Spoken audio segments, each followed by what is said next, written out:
नमस्कार, मैं हूं वैष्णवी। सियासी पिच पर आपका स्वागत है। चलिए जानते हैं बिहार और देश से जुड़ी राजनीति की बड़ी खबरों को। सबसे पहले एक नजर सुर्खियों पर। कांग्रेस नेता मणिशंकर अय्यर का जागा पाक प्रेम, बोले पाकिस्तान का करना चाहिए सम्मान। तेजस्वी यादव ने पीएम मोदी को दी चुनौती, कहा ठेठ बिहारी किसी से नहीं डरते। धर्म आधारित आरक्षण पर पीएम मोदी ने कांग्रेस को लिया आड़े हाथों। पीएम मोदी ने शरद पवार को दिया खुला ऑफर, तो क्या बोले पवार। केजरीवाल को सुप्रीम कोर्ट से मिली अंतरिम जमानत, 1 जून तक कर सकेंगे चुनाव प्रचार। अब खबरें विस्तार से। बेटी को सांसद बनाने के लिए लालू यादव की बड़ी सियासी चाल, कट्टर दुश्मन से मिलाया हाथ। राजद सुप्रीमो ने भी लोकसभा चुनाव के बीच में ही अपनी बेटी और पाटलिपुत्र से राजद उम्मीदवार मीसा भारती को जिताने के लिए रंजन यादव से दोस्ती कर ली है। दोस्ती यादव मतों को गोलबंद करने के लिए की गई है। दरअसल राजद में शामिल हुए रंजन यादव ने लालू यादव के साथ बिहार की सत्ता में नींव रखी थी। लालू यादव के कभी सबसे करीबी रहने वाले रंजन यादव पहले उनके कट्टर दुश्मन बने, वहीं अब एक बार फिर रंजन यादव लालू यादव के परम मित्र बन गए हैं।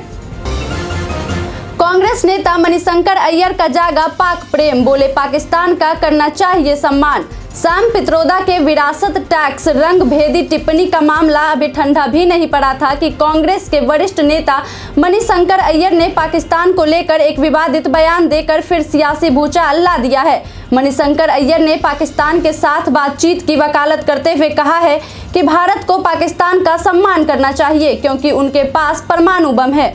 मणिशंकर अय्यर के इस बयान पर भाजपा ने करारा प्रहार करते हुए कहा है कि मणिशंकर अय्यर का एक बार फिर से पाकिस्तान प्रेम जाग गया है।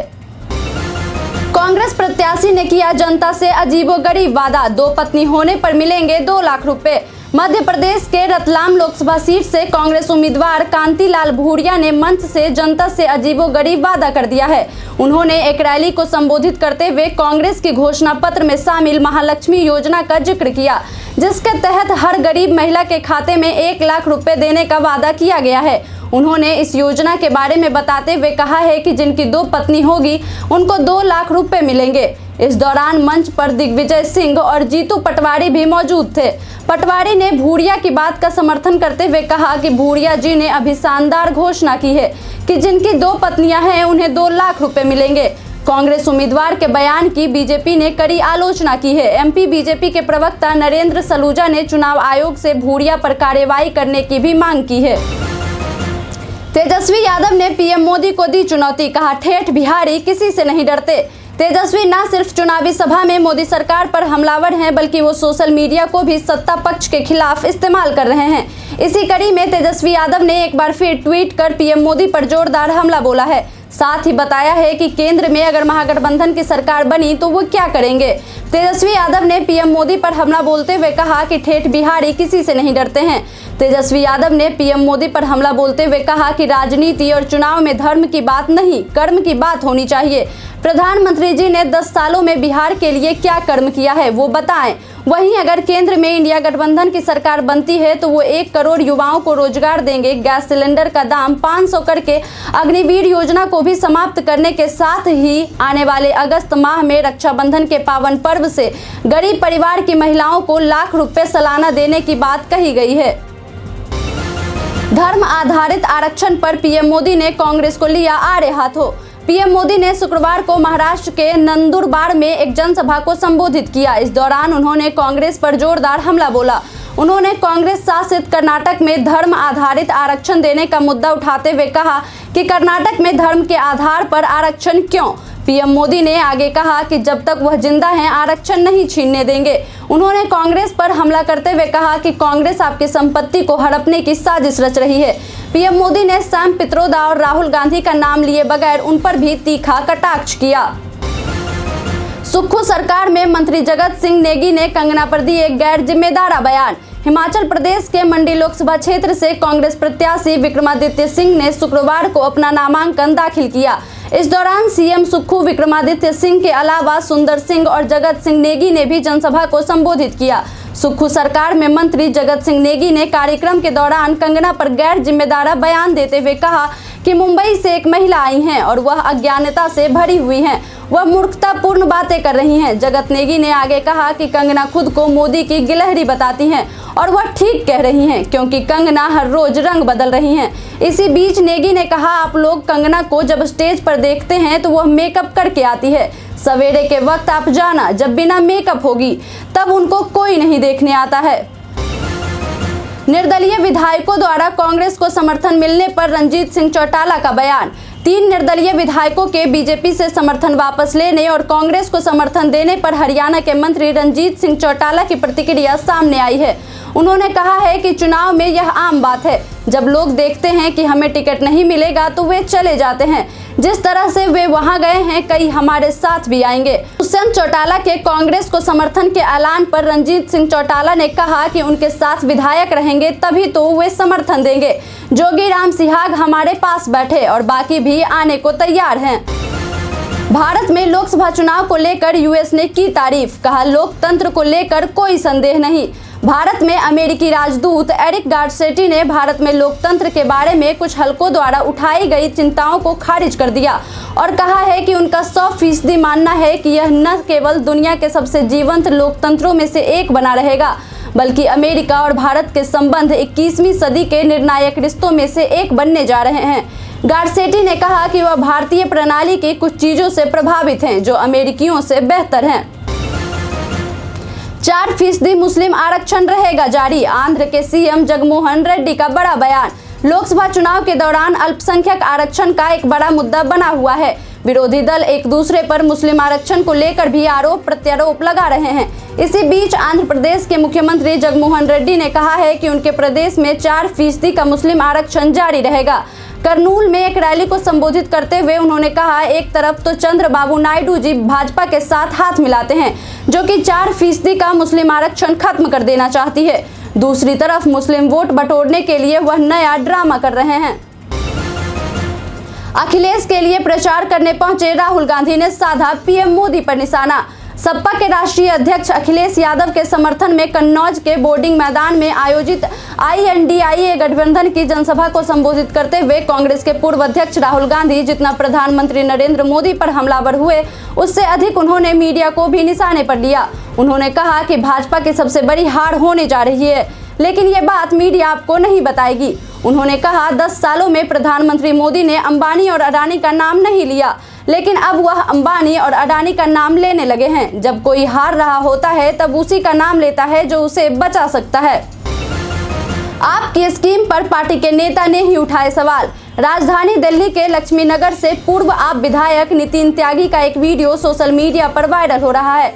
नितिन त्यागी ने महिलाओं के लिए आपकी स्कीम पर सवाल उठाए हैं। उन्होंने कहा, आम आदमी पार्टी सिर्फ चुनाव जीतने के लिए झूठा प्रचार कर रही है। नितिन त्यागी ने सोशल मीडिया पर वीडियो जारी करते हुए कहा कि आजकल हम लोग हर जगह पर 1000 रुपए वाला फॉर्म भरवा रहे हैं। ये गलत है और झूठ है। अभी ये स्कीम पास भी नहीं हुई है और इसके साथ ही इसके पास होने की संभावना भी नहीं है। गोरखपुर लोकसभा सीट से प्रत्याशियों ने भरा नामांकन पर्चा। गोरखपुर संसदीय सीट से भारतीय जनता पार्टी उम्मीदवार रवि किशन ने शुक्रवार को पूर्व निर्धारित समय के मुताबिक नामांकन केंद्र पहुंचकर अपना नामांकन पत्र दाखिल कर दिया है। नामांकन के बाद रवि किशन ने मीडिया से बात करते हुए कहा कि गोरखपुर की जनता के आशीर्वाद से हमने नामांकन दाखिल किया है। पिछली बार के सभी रिकॉर्ड टूटने वाले हैं। गोरखपुर लोकसभा सीट से सपा प्रत्याशी काजल निषाद ने भी अपना नामांकन दाखिल किया। उन्होंने कहा, जनता सब जान गई है, इस बार सरकार बदलनी तय है। 6 बागी कांग्रेस विधायकों ने अयोग्यता के खिलाफ सुप्रीम कोर्ट में दायर याचिका ली वापस। कांग्रेस के 6 पूर्व विधायकों ने हिमाचल प्रदेश विधानसभा से अयोग्य ठहराए जाने के खिलाफ सुप्रीम कोर्ट में दायर अपनी याचिका शुक्रवार को वापस ले ली। कांग्रेस के इन 6 विधायकों को पार्टी व्हिप न मानने पर 29 फरवरी को विधानसभा अध्यक्ष द्वारा अयोग्य करार दिया गया था। बता दें कि याचिका वापस लेने वाले सभी 6 पूर्व कांग्रेसी विधायक अयोग्य ठहराए जाने के बाद भाजपा में शामिल हो गए थे और अब उपचुनाव में भाजपा उम्मीदवार के रूप में चुनाव लड़ रहे हैं। उपेंद्र कुशवाहा ने भरा नामांकन पर्चा, बोले मोदी नीतीश ने किया है बहुत काम। राष्ट्रीय लोक मोर्चा प्रमुख उपेंद्र कुशवाहा ने काराकाट लोकसभा क्षेत्र से एनडीए प्रत्याशी के तौर पर शुक्रवार को नामांकन दाखिल किया। अपने समर्थकों के साथ नॉमिनेशन करने पहुंचे उपेंद्र कुशवाहा ने कहा कि पीएम मोदी ने पिछले 10 सालों में इतना काम किया है कि जनता उनके प्रति काफी आकर्षित है। इस दौरान उपेंद्र कुशवाहा ने निर्दलीय उम्मीदवार पवन सिंह को लेकर पूछे गए सवालों पर कहा कि उनसे न तो हमें कोई असर पड़ रहा है और न ही जनता पर कोई असर दिख रहा है। कहा कि यदि खुद को भाजपा का सदस्य बताते हैं तो उनकी चिंता भारतीय जनता पार्टी को करनी है, हम लोगों को उनकी चिंता नहीं करनी चाहिए। बता दें कि इस सीट पर उनकी लड़ाई इंडिया गठबंधन के प्रत्याशी राजा राम सिंह कुशवाहा से है। हालांकि पवन सिंह की मौजूदगी से काराकाट में मुकाबला त्रिकोणीय होता दिख रहा है। काराकाट में लोकसभा चुनाव के अंतिम चरण में 1 जून को मतदान होना है। पीएम मोदी ने शरद पवार को दिया खुला ऑफर, तो क्या बोले पवार। पीएम नरेंद्र मोदी ने शुक्रवार को नंदुरबार में एनडीए उम्मीदवार हिना गावित के लिए चुनावी सभा को संबोधित करते हुए कहा कि बारामती चुनाव के बाद शरद पवार चिंतित हैं, जिसकी वजह से नकली शिवसेना, नकली एनसीपी ने कांग्रेस में शामिल होने का फैसला किया है। इसके साथ ही उन्होंने शरद पवार को ऑफर दे डाला। उन्होंने कहा कि आप क्षेत्रीय पार्टियों का कांग्रेस में विलय करेंगे, कांग्रेस में जाकर 4 दिन बाद मरने की बजाय आइए और गर्व के साथ हमारे साथ जुड़िए, आपके सभी सपने सच होंगे। प्रधानमंत्री की पेशकश के बारे में पूछे जाने पर शरद पवार ने कहा कि वह कभी भी ऐसे व्यक्ति के साथ राजनीतिक तौर पर नहीं जाएंगे जिसकी पार्टी संसदीय लोकतंत्र में विश्वास नहीं करती है। जब मैंने पार्टी का कांग्रेस में विलय करने का बयान दिया, मैंने यह भी कहा था कि गांधी नेहरू की विचारधारा हमारी है। अब प्रधानमंत्री मोदी एक ऑफर की तरह बयान दे रहे हैं जो उनकी बेचैनी है। केजरीवाल को सुप्रीम कोर्ट से मिली अंतरिम जमानत, 1 जून तक कर सकेंगे चुनाव प्रचार। दिल्ली के मुख्यमंत्री अरविंद केजरीवाल को सुप्रीम कोर्ट ने एक अंतरिम जमानत दे दी है। कोर्ट ने शुक्रवार को अहम फैसला सुनाते हुए आम आदमी पार्टी के प्रमुख को बड़ी राहत दी। वे 1 जून तक जमानत पर जेल से बाहर रहेंगे। साथ ही लोकसभा चुनाव प्रचार करने पर भी केजरीवाल को कोई रोक नहीं है। वे दिल्ली के संसदीय सीटों पर अपने दल के उम्मीदवारों के लिए चुनाव प्रचार कर सकते हैं। करोड़ों की संपत्ति के मालिक हैं पवन सिंह, हलफनामे में दी जानकारी। काराकाट में विशाल जनसमूह की मौजूदगी में अपना निर्दलीय प्रत्याशी के रूप में नामांकन करने वाले पवन सिंह ने अपने हलफनामे में करोड़ों की संपत्ति होने की बात कही है। भोजपुरी फिल्मों के पावर स्टार के नाम से मशहूर पवन सिंह ने बताया है कि वह करीब 17 करोड़ रुपए की संपत्ति के मालिक हैं, जिसमें चल अचल संपत्ति दोनों शामिल है। एनडीए छोड़ने की फिराक में है नीतीश, रोहिणी आचार्य ने किया बड़ा दावा।